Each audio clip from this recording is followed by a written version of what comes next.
আজও খেলার মাঠে বিক্রম সিএবি কল্যাণীতে এসেছে। তার 29তম ম্যাচ সিএবিতে চলছে।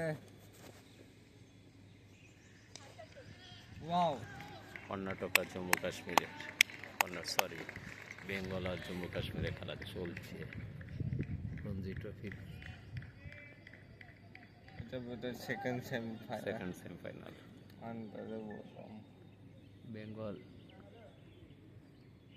টসে হেরে ব্যাটিং করার সুযোগ পেয়েছিল।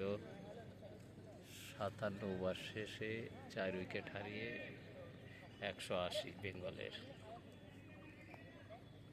সুদীপ ঘরামি 102-এ ব্যাট করছে, যে এর আগের ম্যাচে করেছিল 299।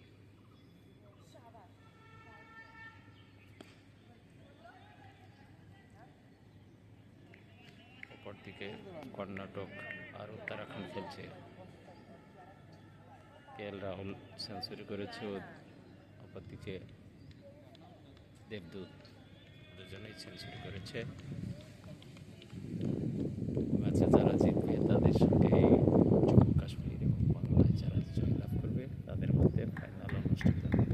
বাংলা জিতলে এই মাঠেই বিক্রম আর একটা বড় ইভেন্ট ফাইনাল ম্যাচ দেখার সুযোগ পাবে বিক্রম। কেমন লাগছে? ভালো লাগছে, বাংলাকে জিততেই হবে। Thank you.